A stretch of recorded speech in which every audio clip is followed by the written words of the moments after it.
So let's proceed to the last topic, which is political social conflict theories of crime causation. First is Marxist criminology. It views crime as a function where every element of society such as government, law, education, religion, and or family is organized around the capitalist mode.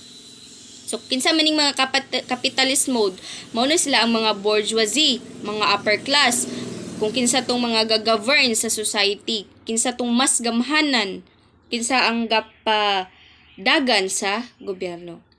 The worker, proletariat, kung kinsa tong mga gatrabaho, and non-productive people, lampin proletariat, kung kinsa tong mga pobre nga gina-force og work just to those who would no pay decisive role in the expected revolution. So, that was Karl Marx, Marxist criminology. So, next is conflict theory. It views crime as the outcome of class struggle and states that tensions and conflicts arise when resources, status, and power are unevenly distributed between groups in society, and that these conflicts becomes the engine for social change. So, naay mga conflict nga kahitabo between especially sa dato ug pobre. Nga, nag-involve sa social status. Nga, in that case, gaka-create og conflict. Na ang mga dato sila ang ga-hold sa power and then they maintain their position. That it views here that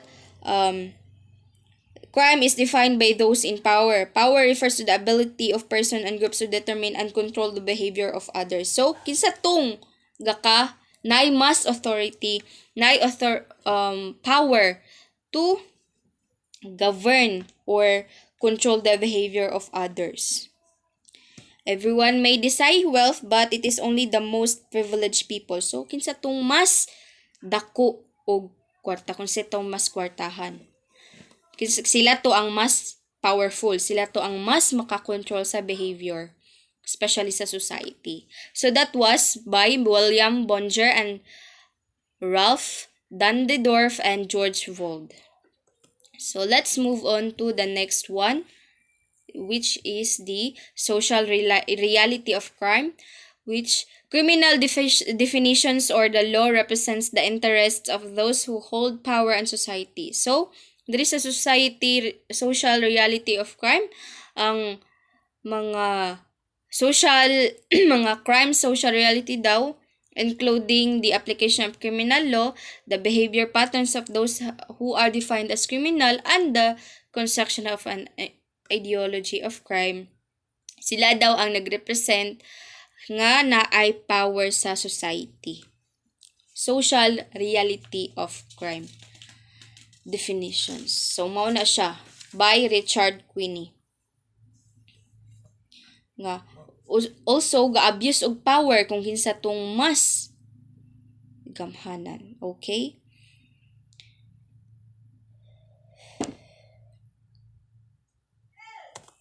So, let's move on to left realism. Left realism is just one political ideology that focuses on the causes of crime and deviance. So, nag-focus daw siya sa krimen, and deviance. So, it states here that crime happens when a person is being deprived economically. Nga, gikwaan siya og gagawasan sa in terms of economic. Plus, the governing body in the community do not know how to render solutions to problems. Especially daw ang mga government. Dili daw kuno create og solutions in order to solve these problems sa society. Especially ang mga krimen nga kahitabo sa society. So, left realists believe that living in a capitalist society as a society where private entities control trade and industry instead of the state is the main cause for crime. Nga, ang hinungdan daw kuno sa krimen ang katong mga mas gamhanan daw kuno katong mga daghang kwarta at katong mga bourgeoisie, capitalist society. Kay imbis nga ang ilahang priority is to avoid the crime, make some solutions about crime, is ang ilahang control is, ang ilang main focus is the trade and industry. Okay? That was by John Leah and Jack Young. So next is postmodern theory. It focuses on the critical analysis of communication and language and legal codes.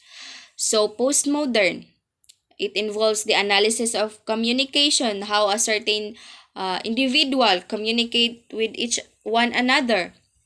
And it states here that language is value-laden, can promote the same sort of inequities that are present in the rest of the social structure.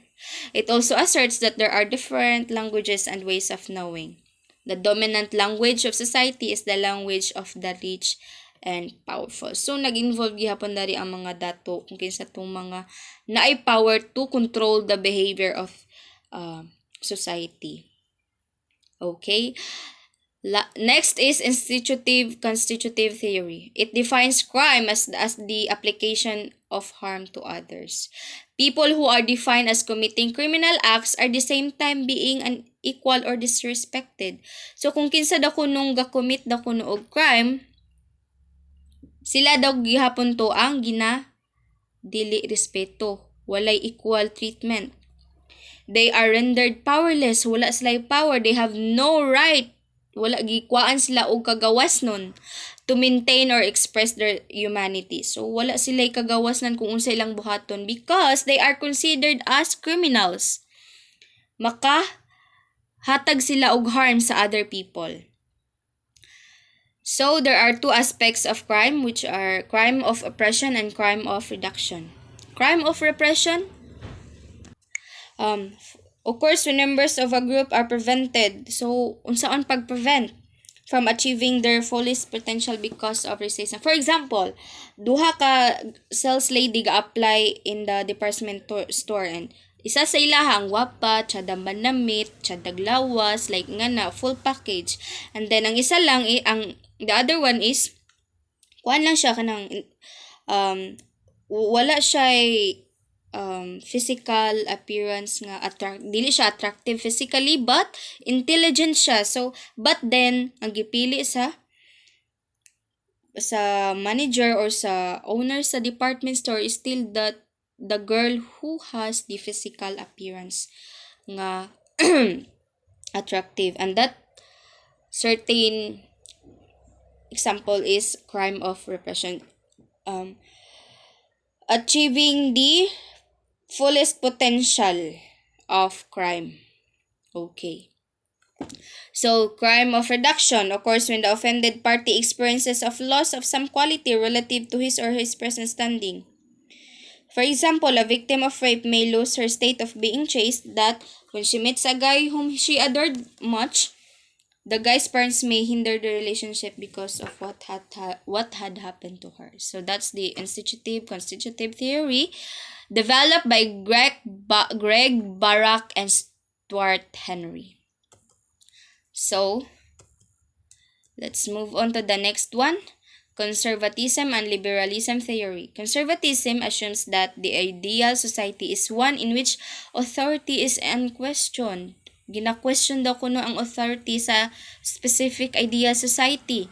It can be related to a communist form of government in which the power of the government is absolute and it controls the behavior and actions of its populace. So gina-control ang behaviors and actions sa mga tao. Communist form of government, mga komunista, mga anti-government na sila. Munang kay they believe that they are conservatism. So liberalism assumes that the ideal society is one in which there is equality and a general consensus to accept differences. So there's neutralization, there's equality even though there are many differences between each other. So it can be compared to democratic form of government in which everybody's opinions is respected and that what matters most is fairness and equality among the populace. So kung unsa tong pinaka-importante daw kuno ang mga hinaing, mga opinion sa mga tao. There is neutralization, there is equality, and there is equity. Next is radicalism. Its main motion is replace defective societies. Radical ideology envisions the ideal society as one in which people, naturally creative and freedom-loving, are able to do as they please and going about their peaceful business without interference by anyone, especially those claiming or representing some higher authority. So diri gina ang ilahang main notion ani is they are please kung unsa ilang gusto buhaton, there walay sagabal kanang kung they are freedom loving, they are creative, especially about their peaceful business. Okay? Radicalism. Um, representing or supporting an extreme or progressive section of a political party. So that was a radicalism. So next is, lastly, oh my god, we're almost done. Identity fusion theory is defined as a visceral feeling of oneness with a group that is associated with increased permeability of the boundary between the personal and social self.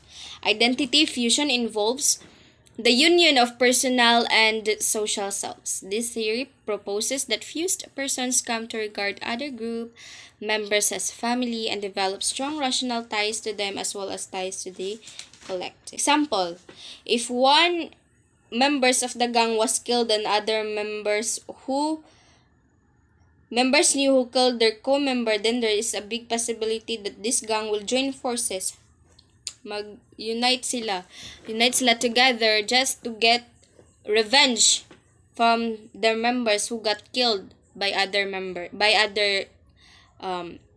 gang. So because each other of the gang feels that they are one family within the group, they have sense of oneness within the group. So makafeel siya, oh, they are one, they are united because nakasense sila og sense of belongingness as a family, as one. Okay, this was developed by William B. Swan Jr. and Michael D. Bormester. So that was all, and I hope I have pinpoint some topics and